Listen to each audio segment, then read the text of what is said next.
You're welcome to Flutterwave's Grow My Business webinar. A little bit of introduction. My name is Ozemena Nonsonuol. I work on the Flutterwave storytelling team, and we are happy today to welcome Dr. Nataliey.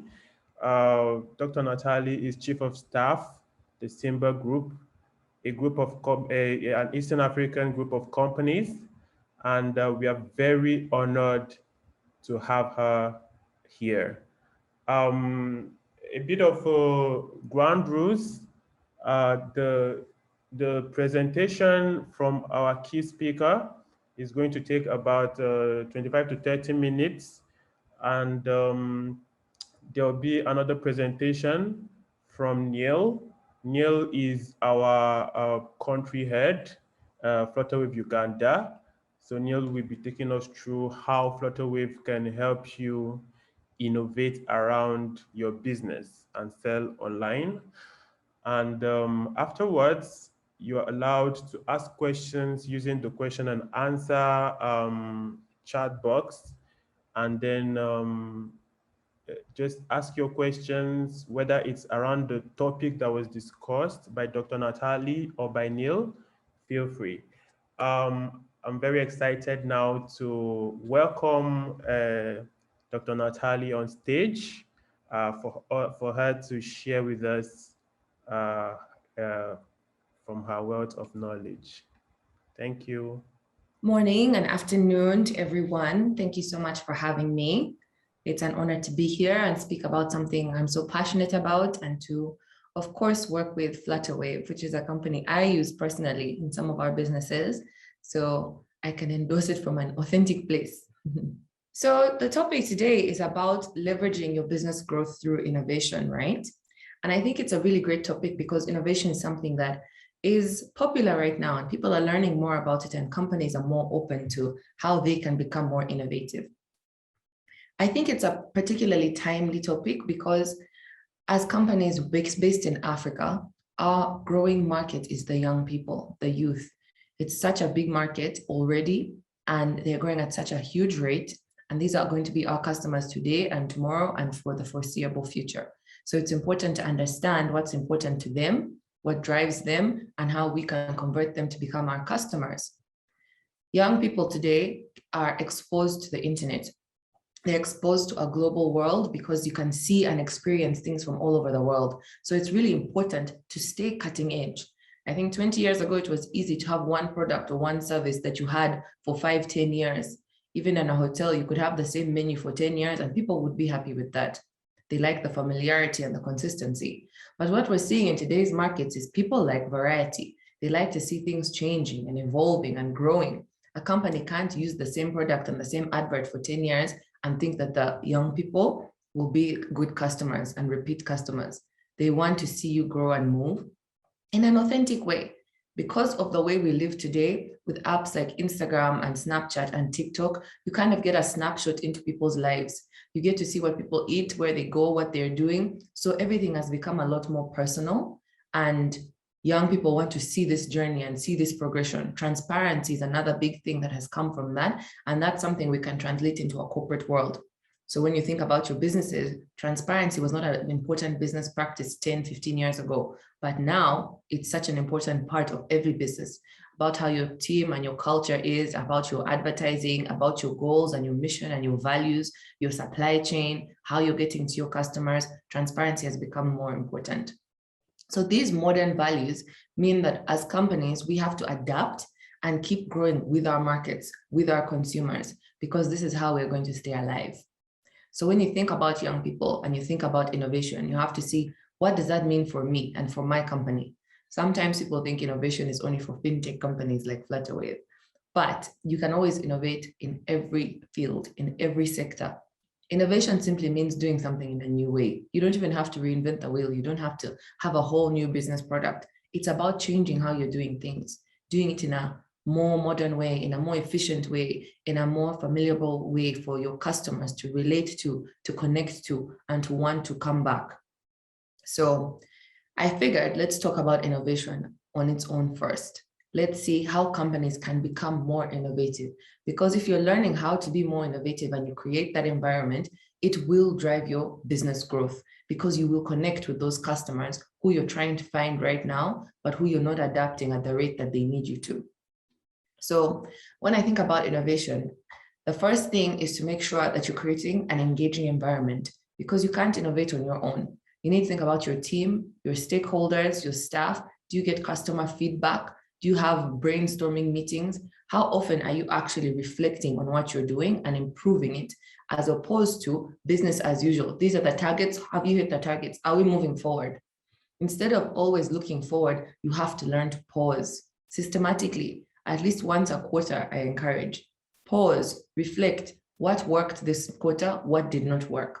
What was the feedback we were getting? What events did happen? What outside influences affected us as a business? Did regulations change? Was there a lockdown? Was there a new competitor to enter the market? What is going on in our sector and in our field? But to create this environment, it needs to be an environment where people will not be shut down, where people will feel comfortable speaking up. Your own team might be scared to give you their ideas or to tell you the negative feedback they got, because they don't want to get in trouble, because they don't want to be embarrassed in a meeting. So as leaders, it's up to us to create the welcoming environment where people can tell us the truth. People can speak up. Customers can tell us this went wrong, or why don't you have this? Or have you tried it in this option? We have to create those environments and then create that safe space. That's why I suggest at least once a quarter, where you sit as a team, and it's not for anyone to be blamed. There's no one's fault. The agenda is, it is an open discussion. Let's brainstorm. Let's listen to the feedback. Let's know what is possible, what's out there, what's happening. Did you see this TikTok in India? That's how they're using their app these days. Did you see how this product is working in this country? Maybe we should try something similar in our company. But it needs to be a safe space where information can flow. And the only agenda is, let's get as many answers out there as we can. No stupid questions. There's no such thing as no. Sometimes it's fun to use Post-its, and everyone can write their different ideas on Post-its, and you stick them up and you discuss them, and you can see where your ideas overlap, or where you're hearing the same feedback, or you have similar ideas. That helps you to create an environment that fosters innovation. Because if you're constantly going through this process, that means for the rest of the quarter, everyone who's working with you is also thinking about the next time we're going to do that. I want to have a better idea, or I'm testing out the idea we discussed at the last brainstorm. So you create this environment that has people switched on for new things. Instead of focusing on just day to day, let's get through the day, let's get to the target, let's get through this month. They're focused on, how can we make this company better? How can we give our customers a better service? How can we provide a better service to our country where we're operating in? How can we see the differences and the similarities with other companies, with other countries? And your mind just becomes more aware about these things. So you'll be surprised at the different ideas that will come up. And also you'll be surprised by the different people. I'm sure you have team members who have ideas, and sometimes they're just not comfortable speaking up, but you never know the person who will be the one to come up with a winning idea. If you give everyone the opportunity, not just senior managers, to think about it, a lot of the time it's senior managers who are involved in strategy. Everyone else, you're just supposed to take orders and keep going. But if you open it up, even if you have to give an anonymous space for them to give ideas, people have great ideas.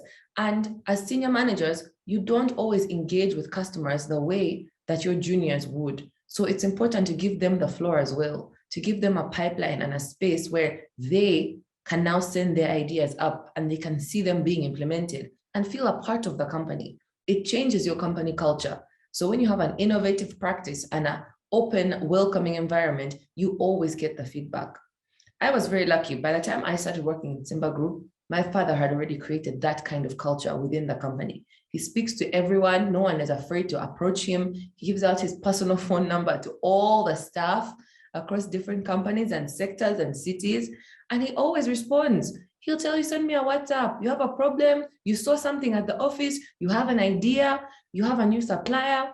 You have a customer. He responds to everything himself. And it has fostered a really great environment where we can keep adapting and changing. No one is worried that we did this for 6 months, we can't change it now. Let's try. Give it another few weeks and see how you do with this. Bring it up in the next meeting and see what resources are needed to implement this. Let's see what the benefit is. Have we thought about that? Have we checked out the competitors? it's such an important thing to foster, because I've seen environments where that is not allowed and the information just comes from the top. But I feel like to suit the market that we work in now, we have to have information that flows freely, because that is the environment that our customers are living in. So if we have a different culture, there's going to be a gap. We won't be connecting. And it's also about being able to adapt quickly. If you only brainstorm once a year and decide on your strategy for the whole year and you're going to be rigid about it, look at how much can change in a year. A year ago, where were we? A year before that, who would have ever thought this is the world we'd be living in? It's impossible to change only once a year or to not reflect or look back, I feel. Every couple of months, if you can do it monthly, go for it. If you can do it at least quarterly, do that, because you need to be reflecting and adjusting and adapting. And we are living in fluid times. The laws are changing, the regulations are changing, the markets are changing, what is possible is changing. The supply chains chaos going on right now. Who knows what you'll be able to buy or won't be able to buy next month? You have to be agile and be ready to adapt and to change. That's part of innovation. So fostering that environment, I think, is a cornerstone. It's like such a key piece to begin this step into the world of innovation and not be so scared of it. Sometimes people assume when they hear a word like innovation, what that's going to mean. It's going to mean tech, it's going to mean training, it's going to mean money. We're not that kind of company. Everyone can innovate. Everyone and anything, every product can change, can adapt, can grow. And if anything, just to stay alive right now, those who are innovating and adapting are the ones who've made it through COVID. Restaurants who change their protocols quickly, or companies that have changed how they deliver their products and services. How many people didn't use Zoom before COVID? People can adapt, people can change. If anything, that is something we have learned out of the last 2 years. So don't be afraid of change. Don't be afraid to innovate, to step into different things, to adjust, to change. Because it's not that we're asking you to change your entire company or your ethos. It's about adapting in small ways. When we talk about innovation, there are 2 words that come up a lot: iterate and pivot. Because as you learn about innovation, especially in a business context, you have to know what type of change you're making. So to pivot is actually a basketball term. You know, in basketball, when a player catches the ball, they're not allowed to walk around with the ball. But if you keep one foot in one place, you can turn your body around looking for your teammate to throw the ball to. And I think it's such a really, it's a perfect way to use that word in a business sense. So when you pivot, you're adjusting what you already have. You're not changing it, you're not moving, you're not giving it away, but you're just changing something slightly. You're adapting to what the market needs. The attention is here, let's turn this way. But you're keeping your core business, your core principles, your services and products. You're just adjusting how you're delivering them or how they are packaged or what process the customer goes through. So it's important to know how to pivot and when to pivot. Because if a basketball player couldn't pivot and throw the ball, the game would get held up because you can't throw the ball to your friend who's behind you or who is this side, your teammate. So think about it like that in business. It's not a bad thing to pivot, to keep adjusting, to keep agile. You're keeping your core, you know what your business is about, but you're making sure you are following where the market is taking you and you're working with it so that you work together. The other one is iterate. That's a bit different. It's where you're adapting and evolving the product. I always use the example of iPhones. iPhone is like on 13 right now. If they had never moved from iPhone 1, they'd still be selling iPhone 1. This is good enough. This is our product. Everyone loves it. Let's stick with iPhone 1. But they don't. They iterate. Every year it improves. Every year they've made it faster, better, bigger, shinier. Now it can do this. Now it can do that. Now it can do this. You can still buy, I'm sure, iPhone 10, 11, 12 in a shop right now. But the 13 is the one that they are pushing.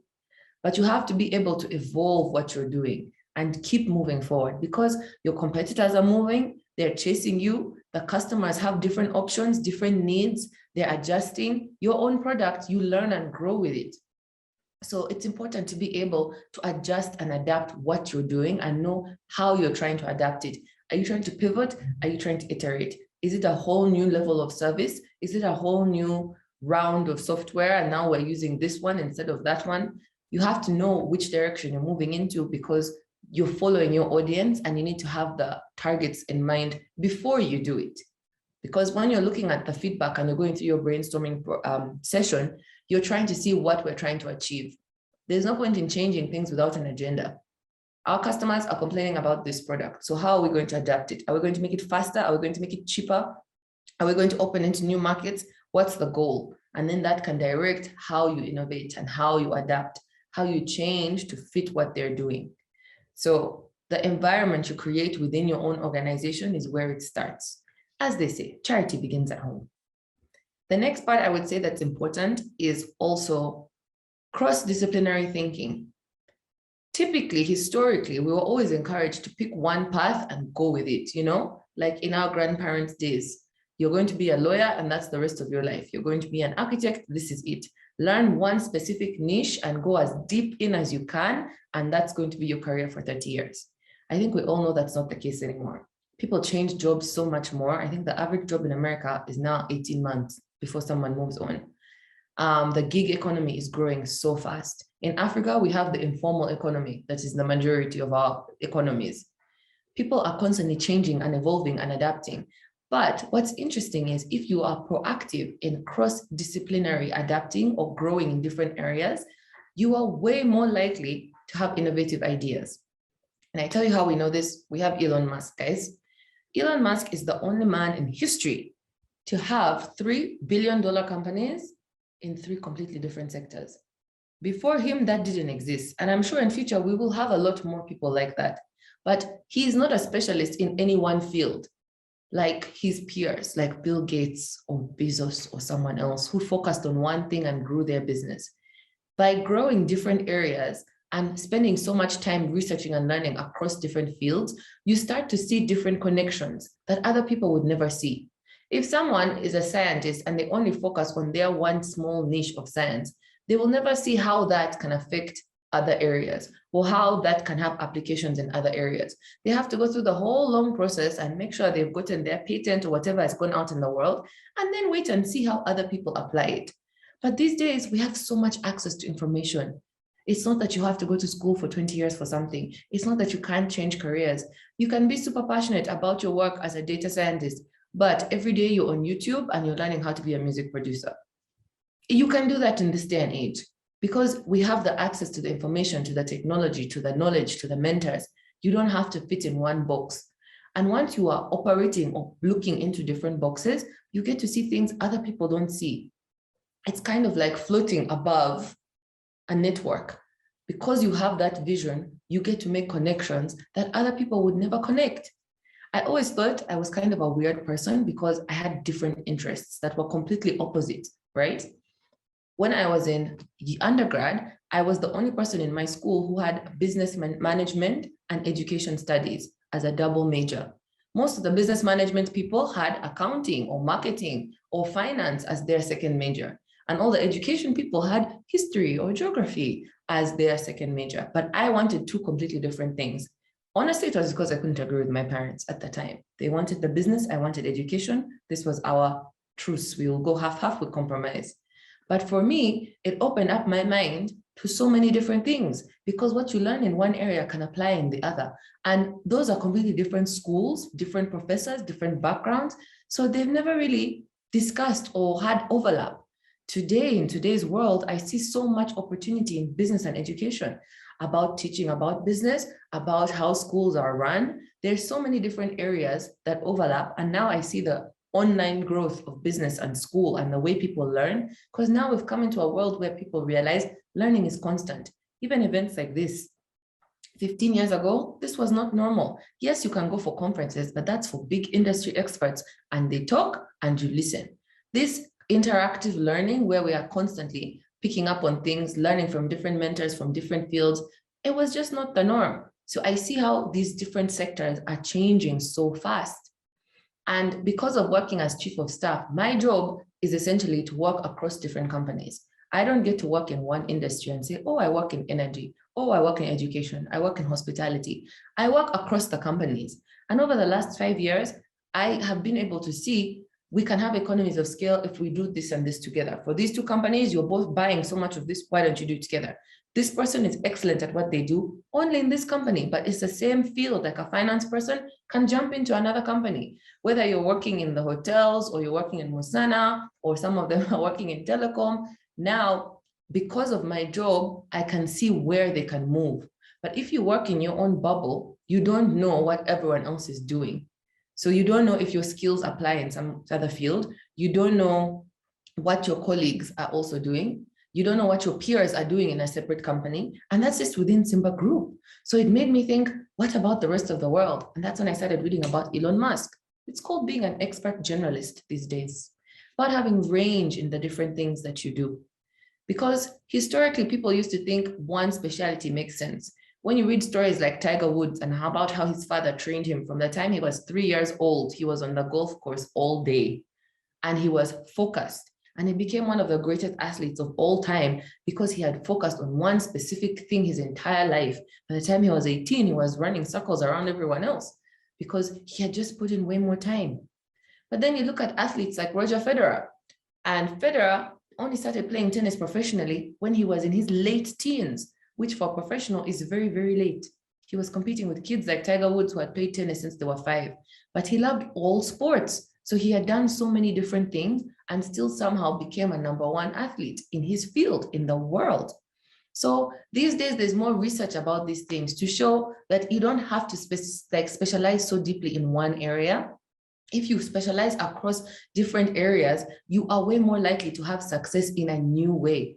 You might not be the #1 doctor in your specific field, but you might invent something that applies across 6 different fields because you are moving around between different things. I recently found out that Nobel laureates, the science side especially, are 22 times more likely to have an artistic or musical hobby that they take very seriously. 22 times more than the average person, which I was like, that makes no sense. So of course I dug in to read it. And it's true.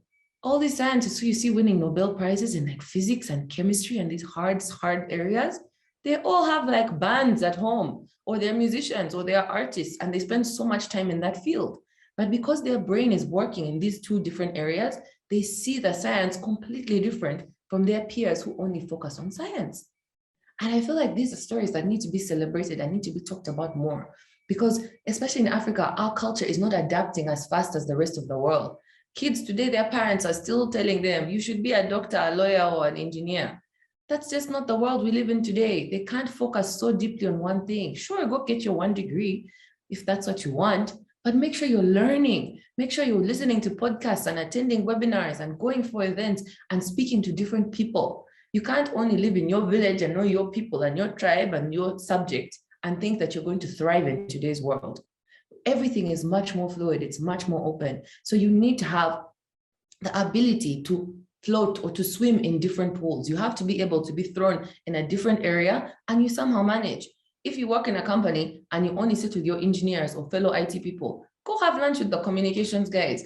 Go have a day out with the marketing team. Go and see what other people live like, how they think, what's interesting in their world. Because I'm sure there'll be something you can find interesting unless your curiosity leads you and take you there. But it's important that you don't stay in your own pond, you know?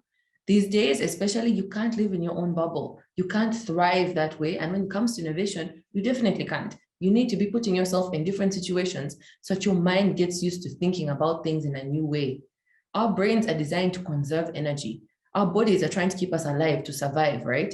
But if you're always in your comfort zone, your brain is in autopilot. You're just doing the same thing all the time. You have to keep taking yourself out of those situations. Get into a growth zone. Go do something you've never done before, or that you've always been scared of, or you've always wanted to do, because it puts your entire being into a different state. And then your mind is more creative. It's more alert. Try and do something new once a month. Go to a different restaurant, or go hiking, go skydiving, do something different to make sure that you keep alive. It makes you more alert.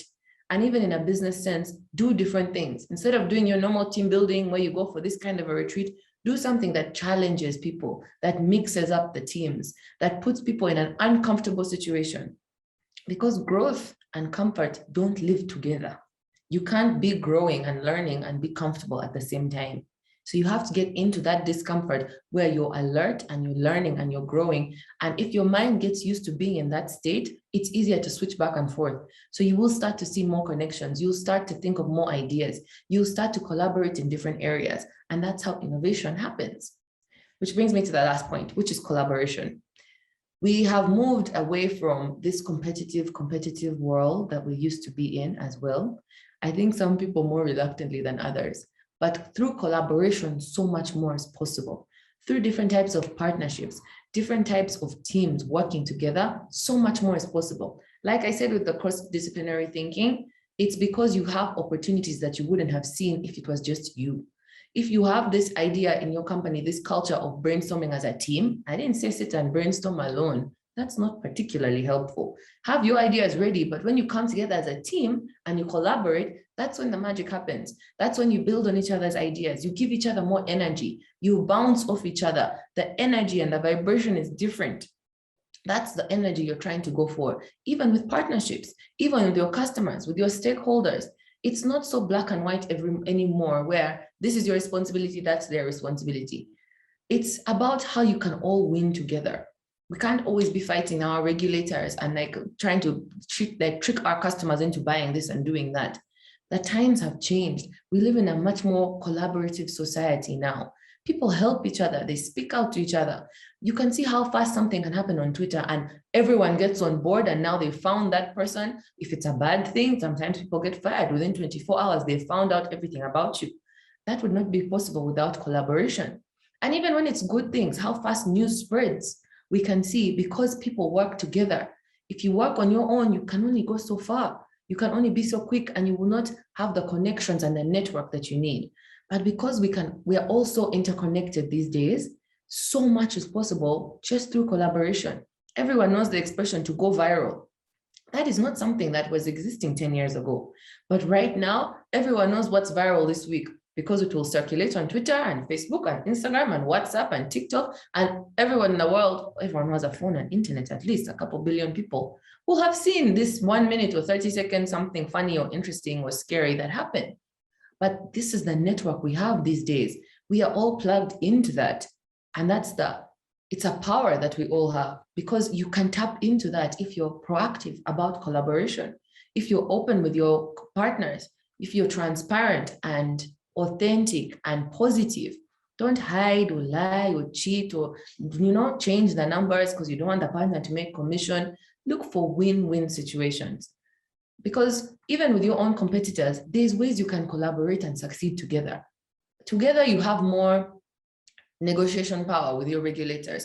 Or with COVID right now, you don't both have to compete for the same thing in the same customer market that's abroad. There are so many more opportunities if you work together. I'm not saying start with your competitors, but start with a collaborative attitude. Because by putting two heads together, you get to see the differences. You get to see the similarities. You get to see things you would not have figured out on your own.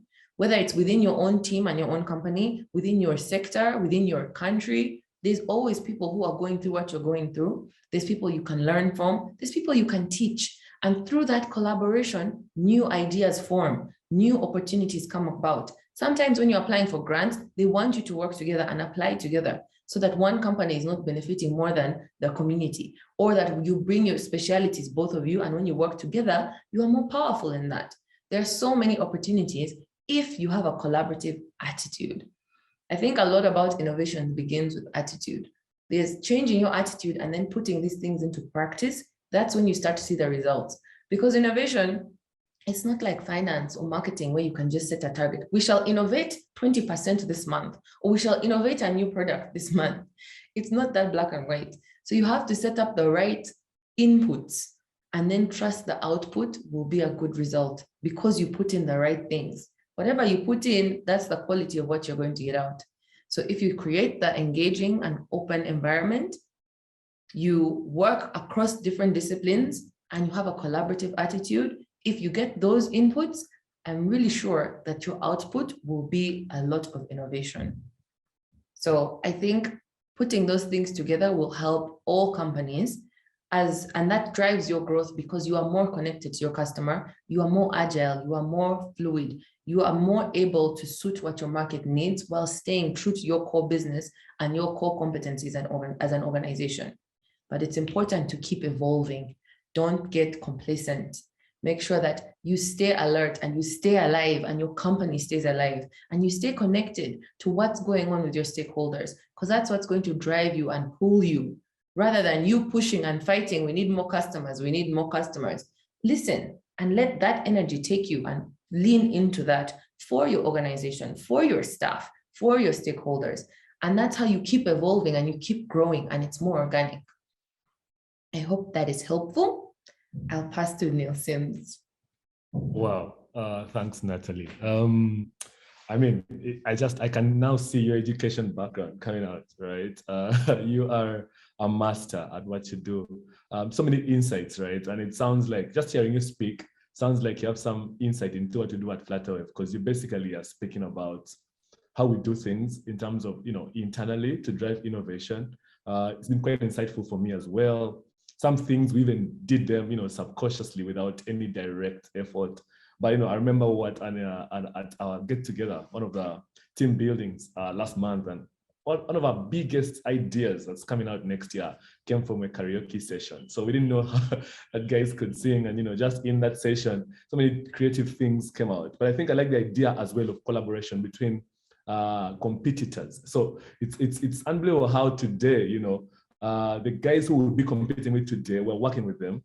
And one thing which came out for us this year was the ability to curb fraud across the sector, because then someone who would defraud, competitor A, B, and Flutterwave, once we have the habit from Flutterwave, we can then share that learning across all the providers in the fintech space. And then, we are able to prevent that happening in other companies. And we're building today, a platform to kind of curb that kind of fraud across the sector. But thank you so much. I've been so blessed. I've been so encouraged. I've always been the outlier, not fitting in one box, doing all sorts of things. And I'm happy to know that I'm normal and I'm not alone. But thank you so much. And I love, what you're doing. I've been privy to some of the stuff you're doing and building, and again, to support you as Flutterwave, and, again, for taking the time. And just thank you as well for being on. I think I'll just share briefly about Flutterwave. Of course, Nataliey knows, because we spend a lot of hours, in the beginning, we had to just spend so many hours just, discussing what we can do and what they're building. I think the guys on this call today who don't know, what Flutterwave is, and I'll just take some few minutes, just, break down what we do, and then sort of open up the floor for questions. I can see there have been some questions coming in. Nataliey is trending, as she said, right? Viral. She's going viral in our chat box. But I'll just, I'll do the boring part right now for like 5-10 minutes, and then I'll bounce back to Nonso for the Q&A. So I'll just share my screen quickly. Yeah, so Flutterwave, we are a typical startup, all the things you've heard Nat speaking about, innovation, pivoting, iterating. This is how we live on a daily. We like to say that we're simplifying payments to create what we call endless possibilities. And in a nutshell, what this means is, what we saw 5 years ago was that, to get paid in Africa, in Uganda, first of all, was so complicated. So for you to get paid in Uganda as a business, you'd have to, today go to MTN, get a connection or integration, as it's called technically, go to Airtel, go to Visa, MasterCard, go to a bank. And as a business, this would be time consuming and just hard technically. And so we thought there's an opportunity to be the person that does those connections, get the licensing or the compliance side sorted out, and then power the businesses.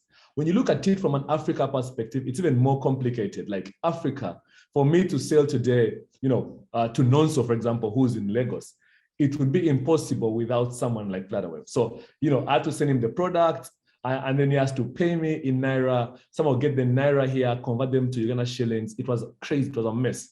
And so Africa, we like to say it's not a country, but at Flutterwave, we make it feel like one. So this picture becomes this picture because of what we're building. In a nutshell, what we have built out is one single payment API, as we call it, but it's a payment platform, one single integration, one single platform that connects today more than 33 countries across Africa, and across the world into one network. So today, typically, Nataliey can sell to someone in Ghana, in Lagos, in Kampala, in Nairobi, without doing all those connections as the Simba Group. And we've seen this grow over the years. Today, we are Africa's biggest payment processor, of course, by reach. We are in the countries where you see the flags you see there. We are there physically, we have presence there. We today are able to both do what we call collections. You're able to get paid and also make payments across in those countries, 33 of them across Africa. And again, this app, 5 years ago, this was impossible. But to think that today, what we do has been backed by MasterCard, Visa, Greycroft, Salesforce Ventures, and of recent, as March, PayPal also partnered with us to extend our provision. It just gives us, that proof of concept, yes, but also shows that what we are building today is something of great value. And so, again, the thing which is at the core of our minds is we want to change, and we are changing the way that the world does business with Africa. As you can see on my next slide, it was impossible for some of these companies coming into Africa to do business because the concern was, is it secure? How do I get paid? How do I move the money? How do I, but what we've done today has enabled companies like Facebook, Uber, Microsoft, WorldPay, dLocal, Flywire, the Simba Group, today Federer Ministries, Prudential Insurance in Uganda, and across Africa, be able to collect and get paid. But again, we always knew that these companies, always find a way. Facebook will always find a way. Microsoft will always find a way because of the kind of check that they can cut. But what today would a small entrepreneur building a company in a hub somewhere in Kampala, in Lagos, in Abuja, in Nairobi, what would it take for them to get that connection from a bank? It was almost impossible. And so we built this out for, again, focusing on the African entrepreneur. And it brings me so much joy to see that, today we are doing business for more than 290,000 merchants across everywhere we are. And so when you look at this slide, it's basically Flutterwave in a snapshot. 90 plus acquirers or providers, over 300,000 merchants, 140 million plus transactions processed. Live in close to 33 countries today covered. We have today on a network, Airtel Money, Mobile Money, Airtel, Tigo, M-Pesa, Orange Money, plus the card networks, Visa, MasterCard, Verve, Discover, etc. And of course, now the other payment methods, alternative ones, Zappa, PayPal, Alipay, Bata, Cheaper Cash, all these are connected into one, and you as a business owner, you have to only do one connection to Flutterwave and get exposed to all these payment methods. And so what does it mean for a business? Because this sounds really interesting, but in terms of an actual business, running a business, what does this mean for you today as a business owner, as a leader, as a founder, as an entrepreneur? This means today, you can today begin to accept payments as soon as 5, 10, 15 minutes from your customers. Today what we provide is a couple of things, and I want to just highlight for the sake of this webinar, just some few things that you can begin to tap into today as a business owner, as someone who's looking to grow beyond even the Ugandan borders or Lagos or Kenyan borders, wherever you are, South Africa, with our products. And so the first thing I want to talk about really is the payment collection, typical payment collection. Today as a business, whether you have your own platform, your website, or you don't, you're able to use our payment collection API. What that means is that you can begin to either send out a payment link or plug us into your website, and people can pay you, customers can pay you, in over 150 currencies. They can pay you using cards, using mobile money, using USSD, using bank accounts. And we've also gone ahead and built these plugins for other platforms like Shopify, WordPress, WooCommerce, and this means that no matter what you're building and how you're building it, you're able to accept payments, right? And then, beyond that, our infrastructure, because it's in all these countries and we can collect money and send money, means that you as a business can also begin to use our rails to send money across all the countries where we're present. Our global service, again, is covered by that one single connection. So whatever I'm telling you today, you get it instantly upon connecting to us. So it's not like when you want to send money, it's a different connection. To collect, different connection. One integration gives you all the provision, all the services that I'm covering here today. Again, today we have merchants who want to pay out, whether you're paying salaries or you're paying commissions or you're making just bulk payments for whatever, for providers.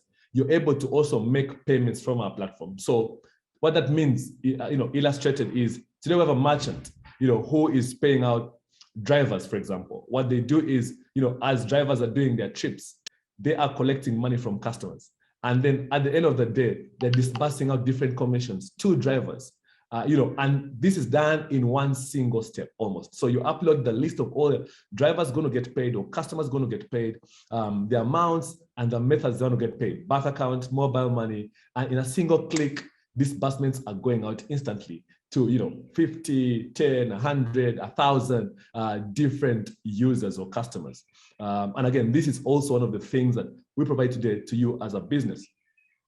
And again, because we live with innovation, we know that many of the business owners are on their phone at any one point in time. They're on their phone primarily and then go to their laptop sort of to transact. So it's been the past behavior.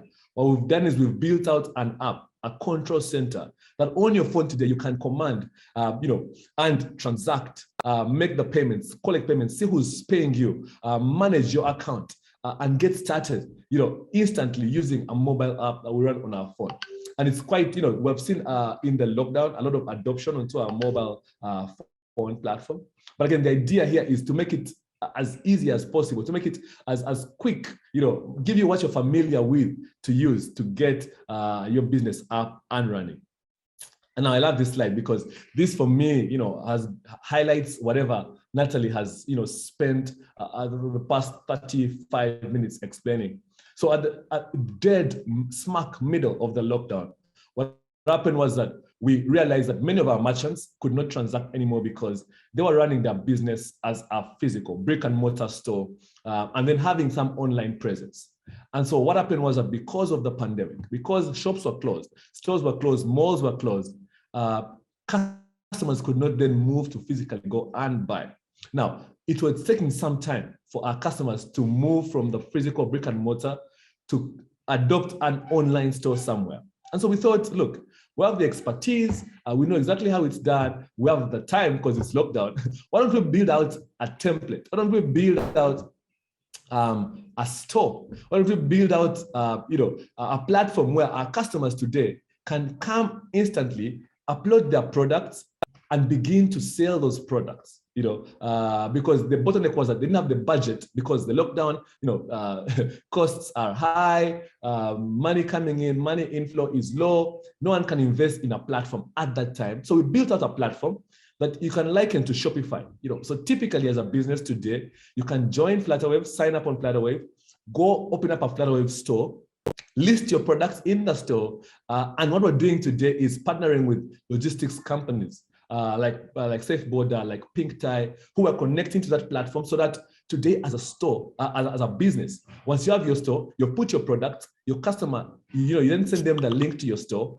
They're seeing all the items on sale, checking out on a cart somewhere, and the delivery partner is plugged into the store ecosystem. And so, once you sell, the partner can come to wherever you're selling, you're keeping your products, pick them, go make a delivery, and of course, payments are powered by Flutterwave. Now, what this, for me, symbolizes is how quick is it, like Nataliey was saying, how quick is it for you to listen to your customer and make a change that will positively impact your business? Today in Uganda alone, we have over 500 stores that are live. This is a product which launched dead smack in the lockdown. And so that shows that, look, the customer is always speaking to you in one way or another. What are you doing? What are you picking up? What signal are you picking up? In fact, these ideas come out of brainstorming sessions. So we are sitting down and saying, look, like she said, no foolish idea. What can we build today? And people, and I think this idea, if I'm not mistaken, came a lot from the customer experience and the product team. So people who are interfacing with the customer daily, are now telling the engineers that, look, guys, customers cannot transact because their stores are closed and they have they can't afford to go online. So what can we build that can, accelerate their adoption of the online, platforms? And so this was, again, a way for us to respond to the customer, give back, but also to give our own business a lifeline. And this has brought out an entire new revenue opportunity we never had before the lockdown had kicked in. And this is again free of charge. So everything that I'm speaking about today is free of charge forever. We are only making money when you make money. So we only charge per transaction. And again, all the things again I've mentioned are available on our dashboard. So you can typically today go and once you sign up, you have this dashboard where, as you can see on my screen, transactions, customers, the balance, transfers, stores is somewhere down at the bottom, events, invoices. It's all built into one central place for you to manage your business. And so a couple of different products, just as I close out. So the payment link as well works like a typical, PayPal, if you've used PayPal, but typically it's a way for you, if you have no website, if you have no platform, you can send a link to your customer via WhatsApp, SMS, Facebook Messenger, Instagram. They can click on that link and get an option to pay you in real time. Again, you don't need an integration, no website. You don't need, this is good for freelancers, for example. If you're a freelancer consultant, you want to get paid, you can use this. It allows, it can run on Android, can run on iOS. It's compatible with stores as well. And even other stores like WooCommerce, Shopify, etc. So you can either use this or use the next one, which is invoicing. So we give you the power as well to create an invoice, a fully fledged invoice, and you can send it out with your company branding with a button at the bottom to say, click here to pay now. And someone can click, pay you, after looking at the invoice and approving it. One of the things we also do today is we give the power to mostly, non-government organizations, NGOs, also any business that's fundraising to be able to accept donations. And the beautiful thing about this is you're able today to, have a link where someone can commit and say, look, as Neil, I'm willing to give $1 every month, $5. I don't want to be asked every month to pay $1. Just lock in my card and take off the money for a period of 5 months, 6 months, 3 months, a whole year.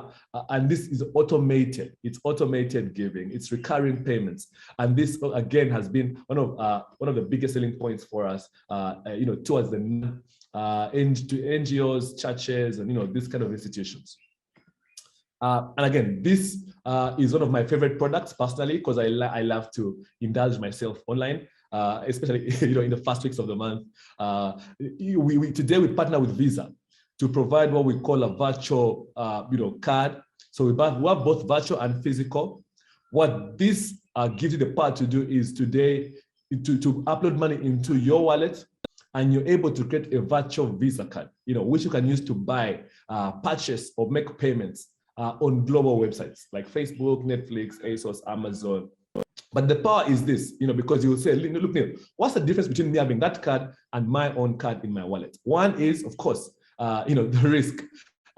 Today you can you're able to put money that you want to spend on that card. So, you put money there, you spend the money, you can freeze that card when you're not using it. The card is in US dollars, so you get charged dollar for dollar. You're able today to have it has a US billing address. So for services where you primarily would not have access to them because in the US billing address, that card can work. But also you're able today to give that card as an over-the-top service to your customers. So we give you the power as a business owner to create virtual cards for your customers. And so for things like refunds, for things like offers, for things like, we can even co-brand the card so it can be your own card, the Simba Group card going out to your customer. And so they can use it to swipe wherever and get a discount. We're able to build such things into that infrastructure. And also, for us as Flutterwave as well, we put a lot of our allowances, to our staff members on those cards. And so it's easy for us to manage the expenses. And so, yeah, this is a couple of things we're building at Flutterwave. We're building so many things all the time. Again, my preferred approach is always, what are you thinking in line with innovation? Because again, at the bottom line of innovation is we have to get paid. And that's where someone like Flutterwave comes in, because as you do the things you're doing, as you innovate in your industry, let us worry about the payments. Speak to us about the payments, and let us build out the solution that you're looking to get. We're so agile. We're always innovating. We're always thinking. We're always creating. And for us, it's our opportunity to be able to come alongside you in building your business by doing a heavy lifting of the payments part. And so, in case of any other questions, myself, I'm available. to take questions even in the chat. Eva, who's on the call as well, leads our business development efforts. And again, we'd love to hear from you, talk to you on this webinar, but beyond this webinar, just speak to us and let us build out the solution that you're looking for, and let us learn about your business, because you never know, you could be the next brilliant idea that we're working on together. So yeah, thank you so much. As from me, over to you, Nonso. I'm sure myself, Nataliey, have a couple of questions, and we're happy to give some insight on the questions. Thank you so much. Thank you, Neil. Thank you, Nataliey. Unfortunately, we've run out of time. However, we are going to take a few questions, right? Some of them directed to Nataliey and then to Neil. The first one is Mugabe Ivan is asking Nataliey, to what extent can we be innovative in cases of service-based industries where there are regulatory stakeholders or institutions that insist on maintaining a certain uniform way of delivering certain products? So Nataliey, this is for you. I think I kind of addressed that. That's why you need to pivot. Those are the areas where you have to keep one foot in the same place, but you can adjust what is possible. So as a business owner, it's important for you to know the regulations inside and out, what you can and cannot do. So once you have that structure, you can assess and decide, okay, this is what they want, but these are the areas I can adjust. This is how I can change. This is how I can connect with my customers and change how I'm handling with them. Yes, there are some industries which are very strict. Some are very technical because of health and safety. Some of them, that's how the regulations are. But there is always room to pivot. So don't try and completely adapt and change your business, but know the regulations so that you know what are the rules and what is allowed within those rules. So you differentiate yourself from your competitors. Awesome, thank you. Ivan also says, in a situation of capital crunch, how do, especially during these COVID times and all that, how do people still find time and find the resources to innovate? Also, how do people innovate digitally, knowing that it's needed, you need internet to do that in rural and remote areas? So 2 questions. Okay, the first one I would say is prioritize. Everyone has limited resources, whether it's time or money or the staff you have dedicated to this. If innovation is a priority to you and you say it's important to your company, then that's how you plan your budget, your time, your quota, your strategy, so that everyone knows this is what we have to do. Really, one of the examples I gave you was brainstorming. All you need is a packet of Post-its for that. You don't even need Post-its. You just need to sit together once a month or once a quarter and figure out how we can do better. Let's listen to our feedback. Let's share ideas with each other. It's about being intentional with your time, because everyone is busy. Everyone is stretched in their budgets right now, especially because of COVID. But if it's a priority to you and your company, you can make it work. You can make it happen. When it comes to dealing with rural companies, I don't think you necessarily need internet. When you look at the statistics about internet penetration in rural communities, it's so low. That's why there's not much happening directed at rural communities. They don't have many TVs, they're not on social media as much. So you have to think about how you can get to your customer. Again, you have to work from the customer backwards. What are your access points? When you think of your typical rural customer, what do they see every day? What do they engage with? Like, how is your company going to interact? How will you come across their day organically, where you don't have to now be the one to make sure they have internet so they can see your advert? Will they go to the shop? Will they take their kid to school? Do they go to church? You need to think about their day-to-day experience and where in that day you can now fit yourself as a company to be exposed to them, to be something interesting for them to pick up on, or what solution are you bringing them? If you know your customer well, you know their pain points in their day. This is an inconvenience. This is an expensive service. This is something they need for their families. How are you solving a problem for them? And how do you now enter their day? They should not be looking for you. It's you to look for them. So take some time to do some research on that, because there are a lot of companies that are doing very well in rural markets and they're not using the internet at all because they know their customers are not online. They have spent the time to understand what the customers want, what their culture is, what their community is like, and how they have inserted themselves in that community in an organic way. Awesome, thank you. So Clef is asking, has Simba Group pivoted into any new business in the last 18 months? What have been the challenges and how have you overcome them? So Simba Group has made a lot of changes in the last 18 months. For one, COVID has hit our hospitality businesses very hard. So the hotels that we run, we had to change the SOPs, we had to change a lot of the procedures, the staff. Our entire target audience, like our typical customer, has completely changed in the last 2 years, completely. So once we realized that at the beginning, after the first lockdown, we had to completely change our 2-year strategy. We had to have all the teams come in from the different departments. Now, this is the thing, because as hotels in Uganda, we're business hotels. So typically our customers used to be foreigners who have come to Uganda for a business meeting. But in the last 2 years, how many foreigners have come to Uganda? Most of last year, the airport was closed.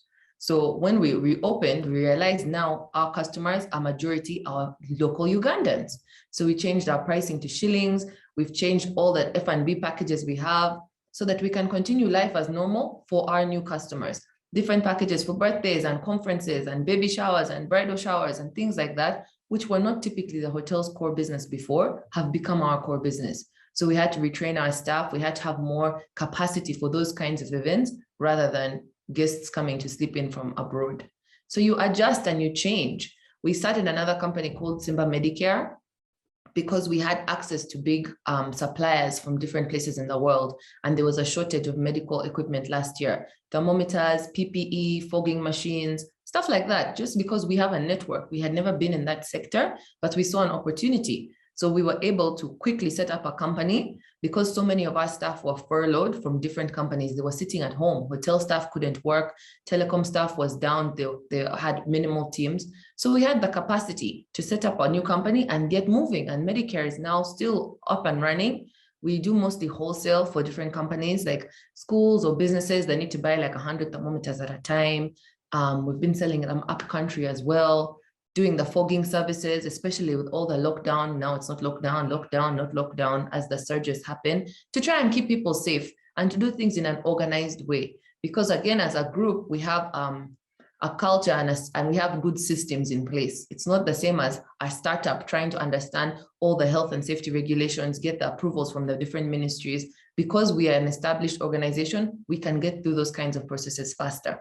So you look at where your strengths are and where the opportunities currently are, and you see if you can find a match. And that's what we try to do. And that's what's helped us to keep our businesses alive, to keep adjusting. What was business as normal is not the situation anymore. But instead of panicking or getting stuck, how can we adapt and change to make sure we keep alive?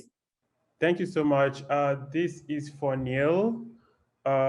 Ivan is asking Neil, there are a lot of companies that as we innovate, as Flutterwave continues to innovate, there are a lot of companies, banks, Forex bureaus and all of that.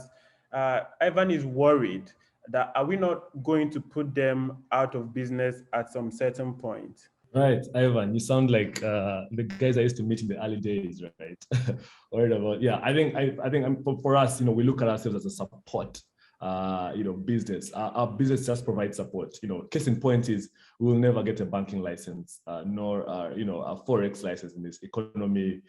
It looks like from the outside, may look like, we are going to replace them. But what we do, for example, one of the things which is clear is that, for example, Flutterwave cannot hold money, clients' money, So for as long as we exist, we need a bank to exist because the bank is licensed to hold that value.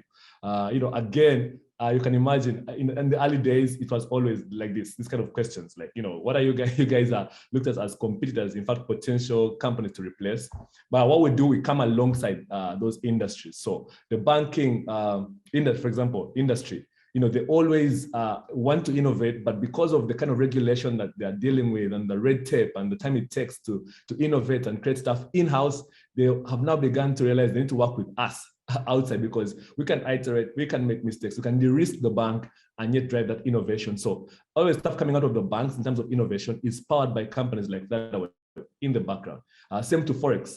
So back in the day, for example, Forex bureaus had to figure out how to physically have value in whatever country, get it here, get Forex from the central bank, etc.